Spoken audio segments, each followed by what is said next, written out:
So ito na nga mga kababayan. In-interview kasi si PBBM, no? In-interview ng media. Ang sabi, mga kababayan ng media, ano ang reaksyon mo patungkol sa sinabi ng kapatid mo na walang mangyaring eleksyon at merong extension or term extension na hanggang 2031? Sabi naman ni PBBM, it's fake news. Kawawa po ang mga nafi-fake news at mas lalong kawawa ang mga nabiktima at naniniwala sa fake news. So, kung pwede nga lang daw, i-fired or iputbulin, no? Iputbol or tanggalin ni Aimee ang kanyang staff na nagparating sa kanya sa ganyang kwento. Nako, mga kababayan, tinabla na ni PBBM. Mismo, no? Aimee Marcos fake news. Ayon kay PBBM, term extension or no election is fake news. Nako po. Ito mga kababayan, pakinggan natin Si PBBM mismo nagpaliwanag niyan, mga kababayan, patungkol sa fake news. Ito. And if you're not part of the solution, you become part of the problem. And if you're not part of the solution, you become part of the problem. And that is a perfect example of that. Your critics, particularly your sister, Senator Aimee Marcos, are accusing you of conniving with the House of Representatives. Alam nyo, sa totoo lang dito mga kababayan, nanood sa akin ngayon. Imagine ninyo nang sinabi ng reporter na your critics, especially your sister. Alam nyo, si PBBM nahilaw yung ngiti Nakakahiya. Nakakahiya. Sa totoo lang mga kababayan. Nakakahiya bilang Pangulo ng Pilipinas na mismong kapatid mo ang kritiko mo. Nakita nyo yung sabi ng reporter, This is a perfect example of that. Your critics, particularly your sister, Senator Aimee Marcos, are accusing you of conniving with the Napayuko na House lang of yung tao. Representatives and Senate for a constitutional assembly that would extend her term via no election scenario. You already addressed this earlier, Mr. President, by means of a facial expression only. May we officially get an explanation or comment on this issue? And can you elaborate on that? Tawa na lang si BBM I don't know. I mean, she should fire her staffer who gave her that information. Because, you know, the fake news affects, hurts everyone. Not only those that fake news is attacking, but also those who are purveying that fake news. The purveyors of fake news are also damaged by this kind of. She should choose her sources of information that. Because the truth of the matter is, we have never at any point even spoken about this anywhere with anyone at any time. So I don't know. I mean, it is, well, that's, kayo, nasa media kayo. Alam naman ninyo ang nagiging epekto ng fake news. Yeah, that's a perfect example. Fake news is a corrosive influence on all in all sectors of society, in political, in the economics, in actual human relations, etc.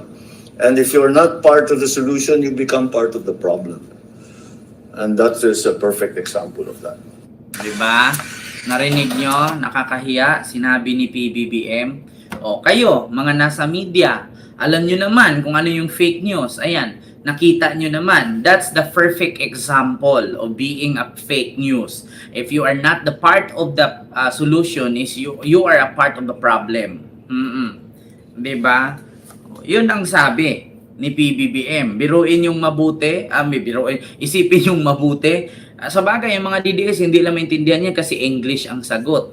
Pero sa madaling salita, ang sabi ni PBBM, yan ang isa sa mga example, perfect example si Aimee na fake news. So kung hindi ka naman parte ng solusyon, isa ka sa problema.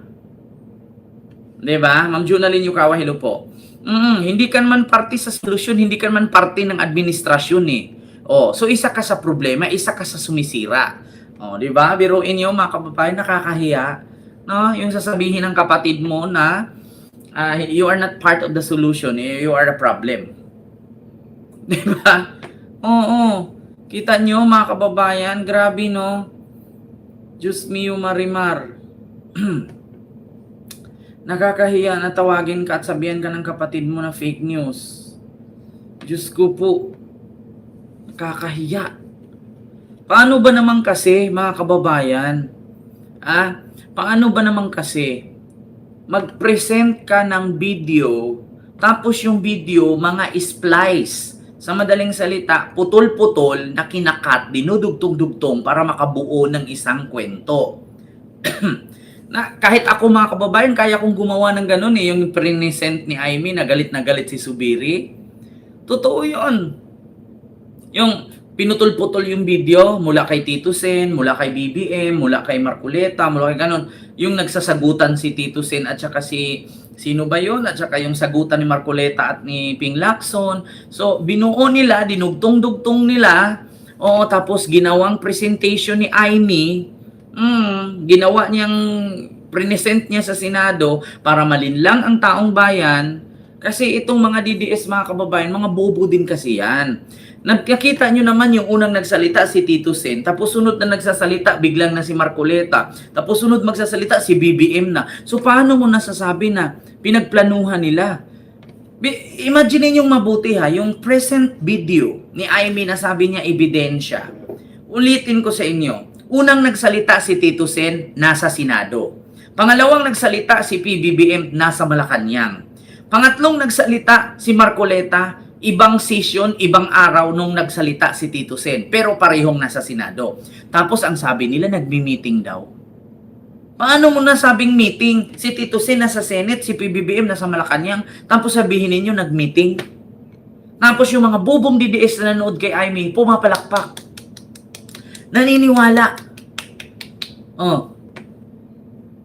So paano mo i-explain yun? Si Tito Sen nasa Senate nagsalita. Si BBM nasa Malacanang. Paano yun nasabing nag-meeting? Ang salitang nag-meeting ay nasa isang lugar, magkaharap, malapit, nag-uusap. Yun ang sinasabing meeting. Meet nga Meeting. Meeting. So paano mo nasasabing nag-meeting para daw sa walang eleksyon, palawigin daw ang term extension na sa 2031 na daw bababa si PBBM, wala daw eleksyon sa 2028. Paano sasabing nag-meeting si BBM, si Tito Sen at si House Speaker Martin Romualdez? Minsan hindi nyo nakita si Tito Sen pumunta sa Congress. Ang nakita nyo pumunta sa Congress si Chis Escudero. Di ba? Biruin nyo mga kababayan. Si Chis Escudero ang pumunta sa Congress. Diyos ko po. Ahak.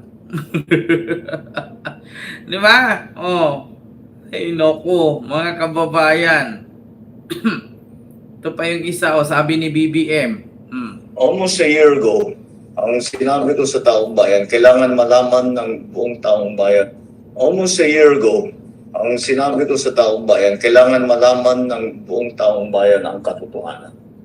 At noong kami ay pinag-aaralan ng Ombudsman, ng Department of Justice, lahat ng mga aligasyon na dumating dahil sa flood control, maraming nagsasabi, bakit wala pang nangyayari? Bakit wala pang nangyayari? Bakit ang tagal ninyo? Namimili lang yata kayo kung sino yung i-prosecute ninyo.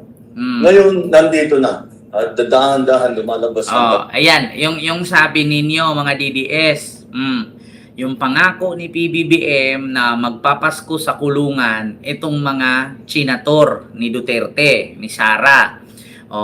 Siyempre, pinag-isipang mabuti yan. Ang sabi nga ni Jose Claire Castro, bilang isang trial lawyer, kailangan magkaso ka pulido, solido na hindi makakalaya at hindi makakapag motion, no, or makapag-counter ang kalaban. So ngayon, sabi nga ni PBBM, sinagot na niya. Ito yon sa mga naghahanap, ang tagal daw, walang nakulong, nakakadismaya, ganun-ganon. Ito, pakinggan niyo. Almost a year ago, ang sinabi ko sa taong bayan, kailangan malaman ng buong taong bayan ang katotohanan. At noong kami ay pinag-aaralan ng Ombudsman, ng Department of Justice, lahat ng mga aligasyon na dumating dahil sa flood control, maraming nagsasabi, bakit wala pang nangyayari? Bakit wala pang nangyayari? Bakit ang tagal ninyo? Namimili lang yata kayo kung sino yung i-prosecute ninyo. Ngayon, nandito na. At dahan-dahan lumalabas na ang katotohanan.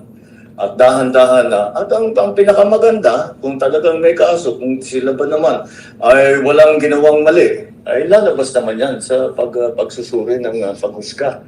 At kaya naman, eto na yung mga ang hinihingi sa amin ng tao. Alamin nyo, ilabas ninyo lahat ng katotohanan. Ito ang ating ngayon ginagawa. Hindi pa tapos ito. Patuloy pa ang investigasyon, patuloy pa ang mga pag-imbestiga at pag-aaral at sa intelligence and information gathering tungkol sa mga iba't ibang aligasyon kung kani-kanino pa. Hindi ko alam kung paano napunta na sinasabi na yung majority ngayon ang tinatarget. Dahil kung tutusin ninyo, hindi sila majority noon. So, that does not apply. It was because of the allegations that were made and the investigations that were conducted upon learning of those allegations against kung sino man. And Kung sagabal na yung puno dyan sa kapitbahay nyo, pero ayaw pa rin ipa-chainsaw. Ito yung gamitin nyo para mamatay na yan. ano man ang naging alignment sa Senado, walang kinalaman yun. Ito pa rin ang mga tao na lumabas sa mga pangalan doon sa, kung titignan ninyo, ano ang kung saan pinagbabasihan lahat itong mga ito, ay doon sa testimonya sa Blue Ribbon Committee. Doon naman lumabas lahat ito. So, binigay ng Blue Ribbon Committee sa Ombudsman at sa DOJ ang mga findings sila, ito ang naging resulta ngayon. So, it has nothing to do with the alignment. Kung magbago yan, the alignment is different again tomorrow. I'm not saying it will be, but if the alignments are different again in terms of the majority, paano mo sasabihin pag nagbago na naman yan? So, walang kinalaman yung majority, minority sa Senado. Ito ang dahil sa resulta ng mga investigasyon ng Blue Ribbon Committee at ang iba't ibang ahensya ng pamahalaan. Thank you, Sir President. The next question from Alexis Monero. Diba? Narinig niyo na mga kababayan yung paliwanag ni PBBM. Kung ang sabi kasi ni Alan Cayetano, pinag-initan daw at tinatarget daw itong grupo nila ng mga DDS senators. Sabi ni PBBM, paanong pinag-aralan at tinatarget? Hindi naman kayo majority noon. Ngayon lang naman kayo naging majority. Paano kung bukas, bigla kayong napalitan ng liderato? Tatargetin pa rin ba majority?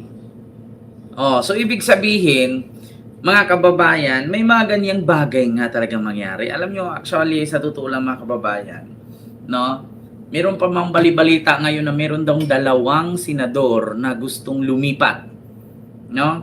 Merong 2 senador na gustong lumipat sa grupo nila Tito Sen at ni Ping Lacson. Di ko lang sure kung sino ha. Actually, mga kababayan, sabi nga ng source ko, syempre may source tayo.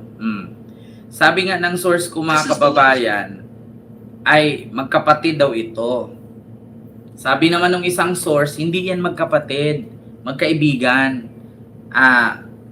Babae yung isa na senador, tapos yung isa magkapatid na babae at lalaki. Sabing ganun. So 3 nga daw.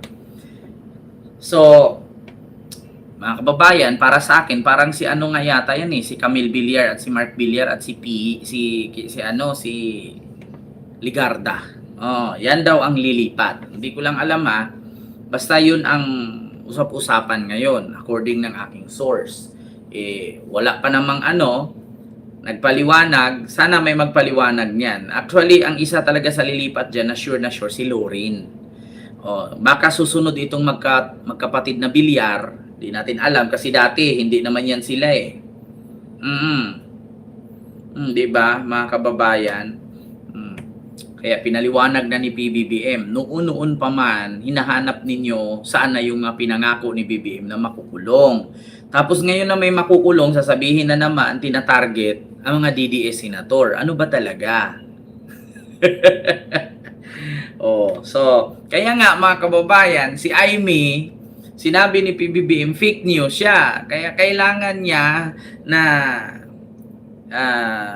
tawag doon, iputbol or tanggalin ang kanyang staff na nagbigay sa kanya ng impormasyon. Dapat daw, kailangan daw i-fired itong staff ni Aimee na nagbigay, no?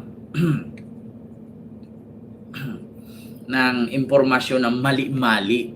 At hindi naman tayo nagtaka mga kababayan kasi mismong si PBBM na nagsabi, that's the perfect example sa fake news.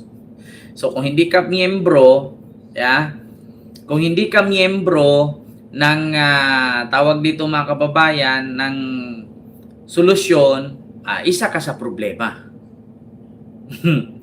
Di ba? Anong sabi ni Lisel Sadia? Just delete it. Anong delete it? Anong buburahin? Just delete it. Ambot lang. So, yun po yun, mga kababayan.